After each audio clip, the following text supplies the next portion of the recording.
C'est l'histoire de deux mecs. L'un est un croyant comme les autres. L'autre est le curé de sa paroisse. Monsieur l'un savait qu'il aurait dû suivre le bon père l'autre. Mais comme souvent, l'un est allé sans l'autre. Lorsqu'on lui diagnostique, le 16 juin 2012 à Marseille, un cancer du testicule gauche, Monsieur l'un sait que c'est la sainte punition divine pour avoir voté François Hollande.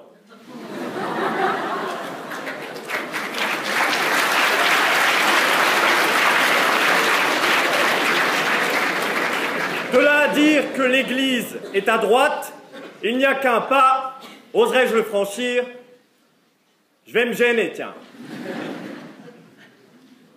Alors, d'aucuns me diront, tu contredis ta thèse, puisque tu sembles affirmer que l'Église, une, sainte et apostolique, ne peut aller sans l'autre, la droite.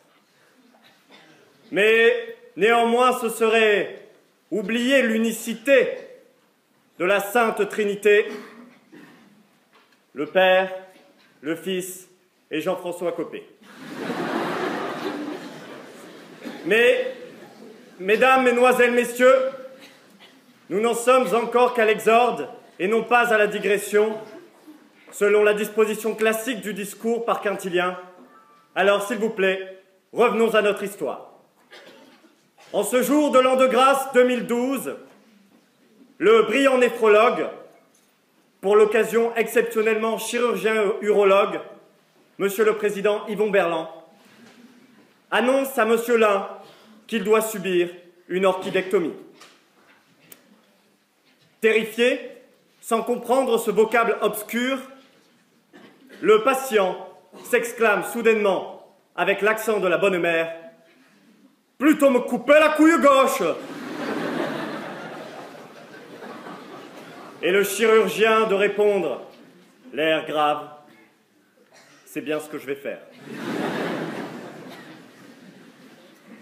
Aussitôt, dans sa bonté, le médecin explique à Monsieur l'un que sans son testicule gauche, il pourra continuer à vivre normalement et même avoir des enfants avec sa femme si cette dernière accepte de se contenter d'un cornet de glace à une boule.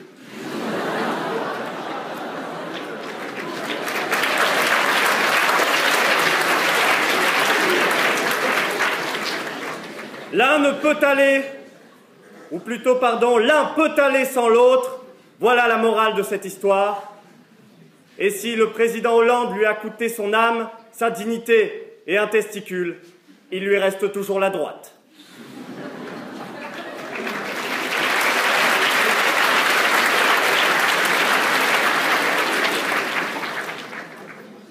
Mais si monsieur l'un en a réchappé, vous le savez tous, et en tant que médecin, monsieur Berland, mieux que quiconque, ici-bas, parfois trop tard, souvent trop tôt, les uns s'en vont, tandis que les autres restent. C'est pourquoi, lorsque l'on nous pose la question « l'un peut-il aller sans l'autre ?», c'est évidemment une question rhétorique. Bien sûr que l'un peut aller sans l'autre, n'en déplaise à mon contradicteur.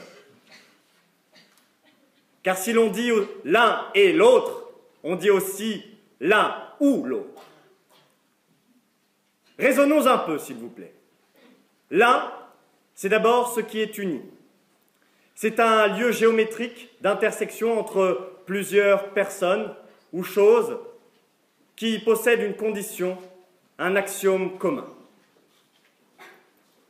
Alors l'autre, c'est ce qui ne partage pas cette condition commune, cet axiome.